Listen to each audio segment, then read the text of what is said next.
आप पे काबू पाने की बात को भ्रमात्मक मानिए। अपने मन पर काबू, ये जो दूसरा शब्द का, ये आपका ठीक सोच है।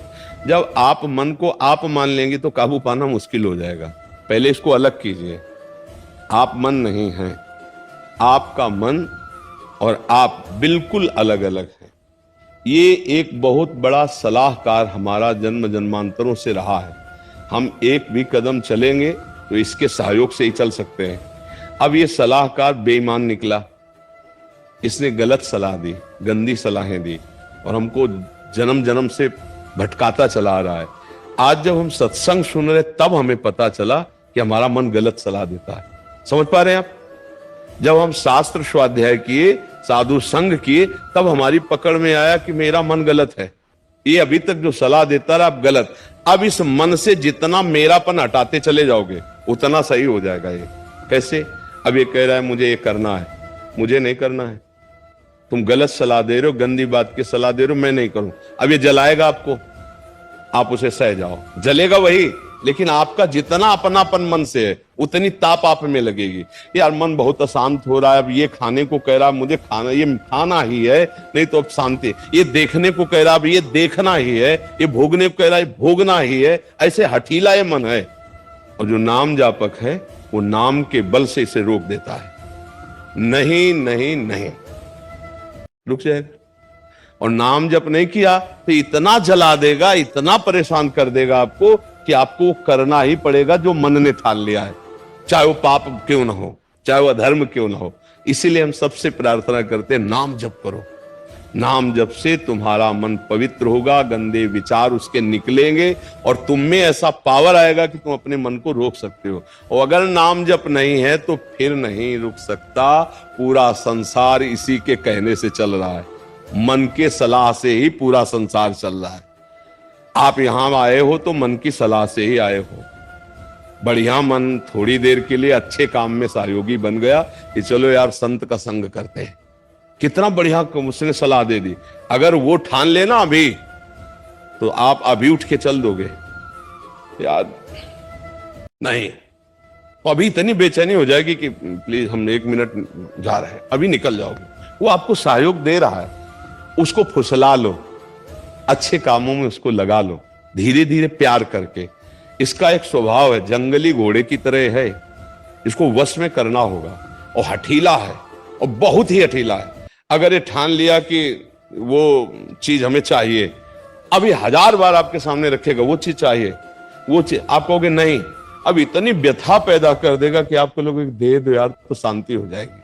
मैं देख लूं तो अच्छा है, ये भोग लूं तो अच्छा है, बस वहीं फिसल जाता है। और जो भजनानंदी है, राधा राधा राधा, नहीं ये भोगना नहीं, राधा राधा राधा राधा, फिर इसकी चल नहीं पाती और वो धीरे धीरे वश में होने लगता है। कहा जाता है ना, मन को वश में कर लो। जैसे आपने कहा अपने आप को वश में करना, तो आपने अपने आप को संबोधन करते हुए उसी मन को कहा है।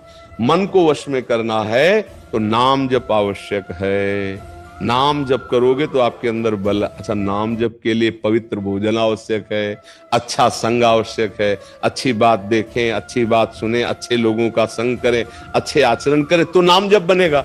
और गंदे आचरण करेंगे, गंदा भोजन करेंगे तो आप ये सब, अब ये नाम जप करना, शास्त्र स्वाध्याय करना, ये सब ये तो बोले संतों के काम है, हम लोगों को थोड़ी काम है। तो भैया गति और दुर्गति इसमें कोई भेष से नहीं होता, इसमें कर्म से होता है। कर्म तुम करोगे तो तुम्हारी गति बढ़िया बन जाएगी, कर्म गलत करोगे तो तुम्हारी गति बिगड़ जाएगी। ऐसे भेष रख लिया, कर्म गलत करोगे तो दुर्गति हो जाएगी, कर्म अच्छे करोगे तो सदगति हो जाए। तो अपने मन पे काबू पाने के लिए अच्छे कर्म करने चाहिए, अच्छा भोजन पाना चाहिए, अच्छे लोगों का संग करना चाहिए, खूब नाम जप करना चाहिए, तब सब ठीक हो जाता है। मोनिसा जी चंडीगढ़ से। राधे राधे महाराज। राधे राधे महाराज जी। महाराज जी लिख रहे हैं कि इन्होंने MBBS कंप्लीट किया है, अभी MD के एग्जाम के लिए हो रहे हैं, बट इनको कह रहे हैं कि मतलब असफलता, हार से बहुत भय लगता है। ये कह रहे हैं कि उससे मैं कैसे बाहर निकलूं, मतलब मैं असफल हो जाऊंगी या ऐसा क्या हो गया तो क्या होगा। बात यह है कि जब तक हमें अध्यात्म का बल नहीं होता तब तक कुछ भी हो जाए, भय, ये शब्द लिख लो, भय, चिंता, शोक, घबराहट, इनसे आप बच नहीं सकते। चाहे जिस पद पे हो, चाहे जितने धनी हो, चाहे जितना पढ़े लिखे हो, चिंता, भय, शोक, घबराहट, ये आपको दंड भोगना पड़ेगा जब तक आप भगवान से चित्त को नहीं जोड़ोगे। और भगवान से चित्त जोड़ते ही निर्भय, निशोक, निश्चिंत, विपरीत भावना का त्याग और आनंद की अनुभूति। अगर भगवान का भरोसा जागृत हो जाए तो जैसे मन कहता है कहीं ऐसा हो गया तो श्री भगवान है ना, कहीं ऐसा हो गया तो प्रभु है ना, बिल्कुल निर्भय निश्चिंतता आ जाती है। अच्छा, अब प्रभु का भरोसा तो है नहीं और अपनी बुद्धि की क्षमता बहुत एक लिमिट में है, तो जब हम किसी बात को सोचते हैं तो निगेटिव में, नकारात्मक ले, ऐसा हो गया तो अब पता नहीं होगा कि नहीं होगा, लेकिन हमारे अंदर भय, शोक, चिंता ये जागृत हो जाते हैं। इसलिए हम सबसे प्रार्थना करते हैं कि नाम जप करो, सत्संग सुनो, थोड़ा अध्यात्म को जानो। बिना अध्यात्म के, अच्छा बहुत पढ़ लिख कर बहुत अच्छी नौकरी मिली, बहुत रुपया कमाया, और रुपये का क्या करोगे? भोग सामग्री भोगी। किस लिए? जीने के लिए। तो जी किसके लिए रहे हो? रुपया कमाने के लिए। रुपया किसके लिए? भोगों के लिए। भोग किसके लिए? जीने के लिए। बस इतने चक्र है क्या? इतने चक्र है तो बड़े भाग मानुष तन पावा, सुर दुर्लभ सदग्रंथन गावा। देवताओं के लिए, देवताओं के पास तो ऐसे भोग हैं कि अगर एक भोग उतर आए तो मूर्छित हो जाए आंख आदमी। ऐसी सुंदरियां, ऐसे विविध प्रकार की भोग सामग्री, ऐसे सुंदर सुंदर शरीर, विमान, सब। तो ये देव दुर्लभ क्यों कहा गया? क्योंकि इससे हम अध्यात्म की प्राप्ति कर सकते हैं, परमानंद की प्राप्ति कर सकते हैं, निर्भय हो से। देवता निर्भय है क्या? आप सोचो, इतना भोग वासना का वैभव है, और हम कई बार कह चुके कि वो देवराज इंद्र गौतम मुनि की, ऋषि की पत्नी अहिल्या के पास गौतम ऋषि का रूप रख कर जाते हैं, और तो क्या भोगों की क्षमता रह गई?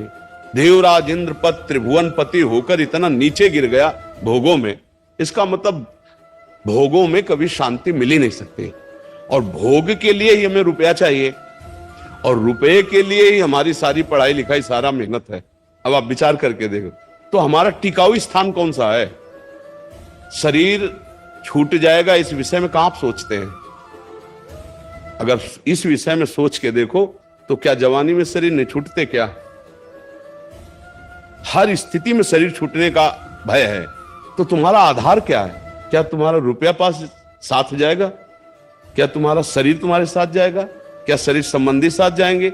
नहीं। एक आधार पक्का ईश्वर का यदि है तो यहां का व्यवहार करते हुए आपका नाम जो अंदर जपा हुआ है, आपका जो भगवत आश्रय, वो आपको मजबूत रखेगा और आनंद में रखेगा। प्रसन्न रहोगे, हर परिस्थिति में प्रसन्न रहोगे।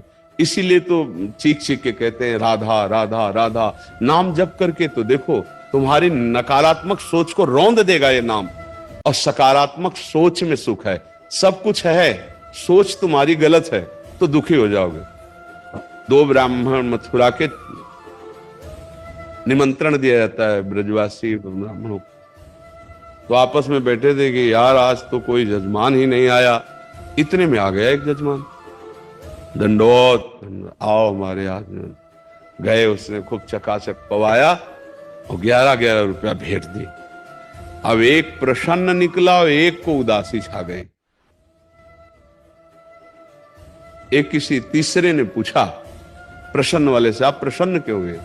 बोले आज यार भोजन ही का जुगाड़ नहीं था, भगवान की कृपा से भोजन भी हुआ, 11 रुपया भी मिले। बोले आप उदास क्यों हो? बोले हम सोचा था जजमान 51 तो देगा, 11 दिया, 40 का घाटा हो गया। अब वो नकारात्मक सोच से दुखी है, वो सकारात्मक सोच से सुखी है। बोलो इनके दुख सुख का कारण क्या है? सोच ही तो है ना। तो ये जो बच्चा बोल रहा है कि हम भयभीत हो जाते हैं, हम शोकित हो जाते हैं, हम आगे, ये नकारात्मक सोच ही तो है। क्यों है? क्योंकि आधार नहीं है। आधार हो तो फौरन उसकी काट है। भगवान है ना, प्रभु है ना, ऐसा कैसे हो सकता है? हम उनका भजन करते हैं, हम उनके आश्रित हैं, ऐसा कैसे हो सकता है? बरसाना से सहचरी शरण बाबा जी। जी राधे राधे, दंडवत महाराज जी। महाराज जी, वेखरी भजन, उपांशु भजन और मानसिक भजन, कौन सा भजन श्रेष्ठ है? और नए साधक शुरुआत से वेखरी, उपांशु या मानसिक भजन करना चाहिए? जो नाम जप है वो वैखरी भी होता है, कीर्तन भी होता है उसका, उपांशु भी होता है और मानसिक भी होता है। लेकिन मंत्र जब केवल उपांश और मानसिक, फिर आगे परावाणी से तो महासिद्धों का होता है।